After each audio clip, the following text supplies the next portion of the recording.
Hello once again. I just want to talk to you today about this base station you see right here. This is a 10 meter amateur radio band base station that does have some extended frequencies with it as well. And as you can see the name on there, it's called DX Electronics Communications DX2. I first came across this base station on a Facebook group called CB Radio Show and Tell. And there's a fellow's name, his name is Jon Beck. He's the one who's actually put this thing together. He's designed it, did all the work himself. I believe it's just a one-man operation building these things. Now what this is, it's like you might expect. It is a mobile radio that's been placed into a bigger box, and it does have a larger meter that you see here, and a front firing speaker. There is a switching power supply that's been installed here as well. So this thing runs right off the AC line. Just plug it into the wall and plug your antenna in and you're ready for operation. There's not too many base stations available anymore. If you're looking for a base station for 10 meter, 11 meter operation, really the only choice you have anymore is going to be the Galaxy DX2547, or I think Ranger has the RCI 69, and then there's the RCI 2995. These are all good radios, but I think I like this radio actually a bit better. This has digital noise reduction, which is a newer feature we're starting to see now in the 10 meter amateur radio market. I have purchased two of these. I have another one I bought 6 months ago that has a black face and a blue top and bottom cover, which is powder coated, by the way. The paint job is powder coat. This particular one has a silver face and a very nice looking textured powder coat that John has had done to it. He takes the covers and takes them to a local powder coater and has them painted. And he paints both sides of the cover. So this thing is painted on the inside and the outside. I've never actually seen a radio painted on both sides like that before. So he went out of his way to make it be just a nicely done radio.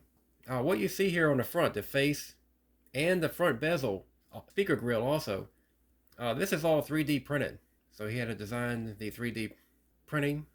He had to get it all set up, make sure all the holes match up exactly and everything. So it's just done real nice. The back of the radio is the same way. I actually purchased this thing off of eBay. I'll give you his eBay seller link so you can take a look and see what he's got out there currently. And I'm not sure how many of these he's actually put together and sold so far. Maybe something like 35, 40 of them. Something I'm just guessing. I haven't actually talked to John myself. He's building these things essentially one or two at a time and then putting them out for sale when folks are buying them. So the output power is what you might expect from the Anytone Aries 2 10 meter mobile. That's 40 watts. And maybe a little bit more if you turn the mic gain up all the way, that kind of thing. You might get a little more power out of it. Some folks who are asking, well, they want a frequency display. And of course, here all you have is just a 2-digit channel display. This does give you a frequency display, by the way. Just wanted to see if I can demonstrate that here real quick. The microphone has, the hand mic here has got an up and down button on it. If you push them both at the same time,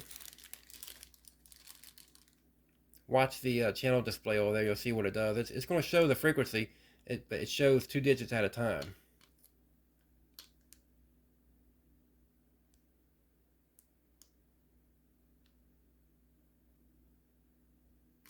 Okay, so it does do that. So it gives you an idea of what frequency you're on. So there is a frequency display incorporated in this radio. You just don't have the full display all the time to look at. Your display will show you where you're at. Just wanted to make mention of that. The built-in power supply is a switching power supply. It's a 12 amp unit.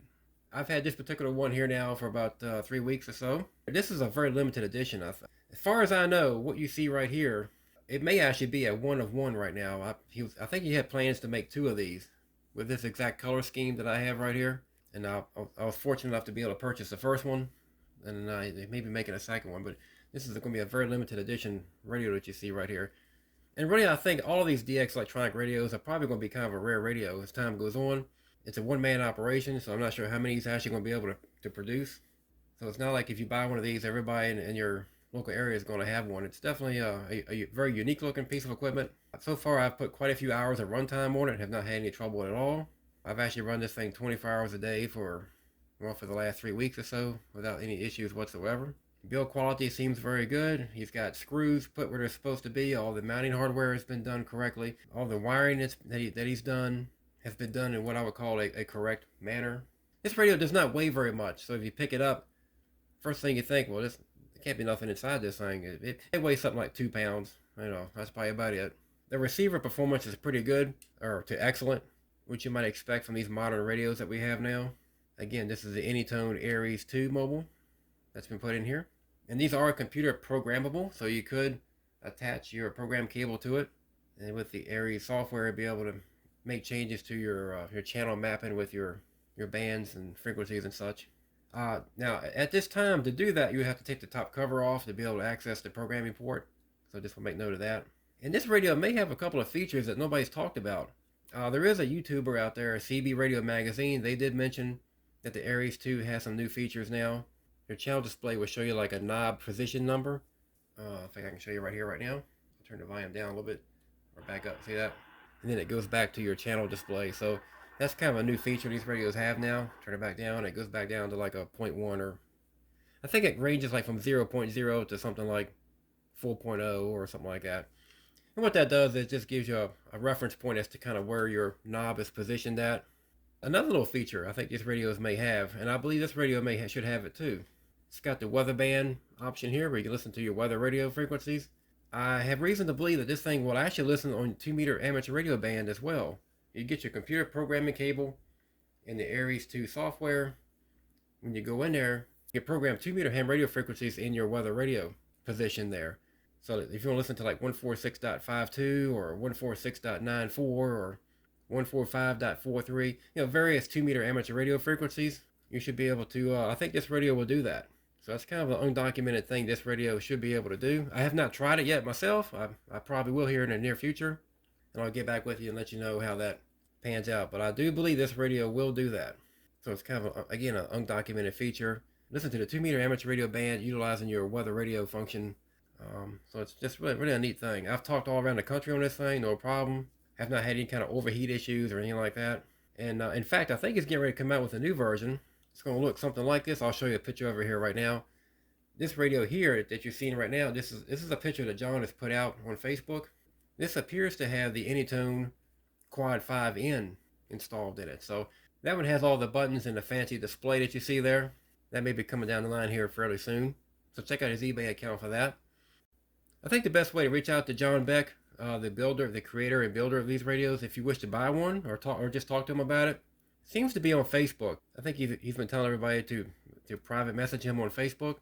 His name is Jon, Jon, Beck, B-E-C-K, and he is in Westwood, California. And he does tend to post some stuff on the CB Radio Show and Tell Facebook group. So if you join that group, or maybe you're already a member of it, but scroll down through some of the postings there, or do a quick search for his name, Jon, Jon, and you'll see some of his postings where he showcases these radios and talks about them a little bit. I think the only thing I've noticed about it, I did notice the switching power supply that's installed in here. It does put out some RF. Now, not on 10 meters, not on 11 meters, so you don't get no interference on the radio here. The radio works just fine. It receives great. The receiver is quiet. No problem here at all whatsoever. But if you are an AM broadcast band listener, if you like to be able to listen to the AM broadcast, let's say maybe like down on your 950 on your AM dial, maybe your local sports radio station or something like that, this power supply in here does put out some RF noise down on those frequencies. So I just want you to be aware of that. The only real way to fix that, to put in maybe a different power supply in here, I would recommend something more like a Meanwell. Meanwell makes switching power supplies, and they tend to not put out RF noise as much or hardly any at all. So that might be a good solution.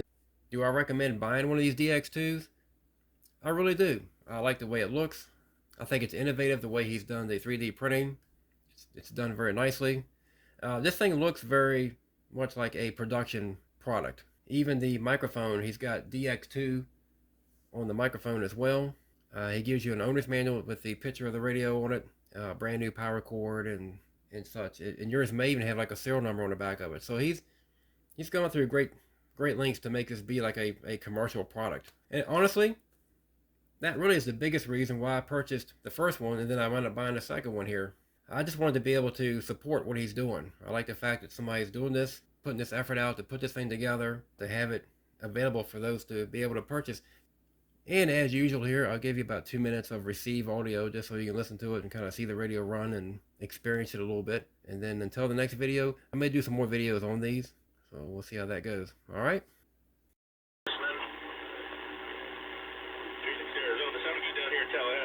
41.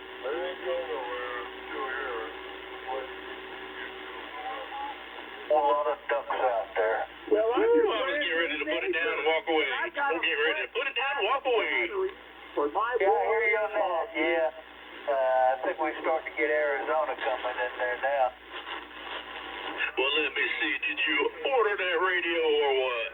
It'll be 2 o'clock in the morning when I do it. I gotta wait until after 1 o'clock. So yeah, about 2 o'clock in the morning I'll be ordering. Sweet. I saw that text you said, man. Unbelievable. Yeah, I hope it ain't a piece of junk. You might get lucky and get that deal like old 45 got. 45 got him a really good deal. That's a really nice radio there. It's a little bit older than what I, prefer, but yeah, he likes that type of stuff there, and those are really good performing radios there. One of the best. Yeah, no doubt. Is yours newer than that? Yeah, it's a little bit newer. His is about 80s, and mine's at the late 80s, 89, somewhere in there. Okay. Got the solid one coming, brother. Ooh, Lord, are you going to be talking with the big dogs? Yeah, I hope it sounds good. I'm sure it'll be alright, man. It'd be good for a first rig. It's not very expensive at all there. I think all the money I spent on all these other radios, I don't know why I just didn't do that, a long time ago, man. That's like me. If I don't use it, I'm getting rid of it. I ain't just holding on to nothing. I might keep this Galaxy. I might put the Galaxy, I don't know. I got this little Cobra right here. I might put that in the side-by-side. Yeah, you ought to see, well, I know you're not interested in no new radios, but the unit didn't come out with a new one there. It's called the Washington. It's kind of similar to the N2 radio that you got, but it's pretty nice. Pricey there. I think it's around $400 there, but anyway, it's close to 90 watts or something like that. It's laid out pretty nice there. I was checking it out earlier today.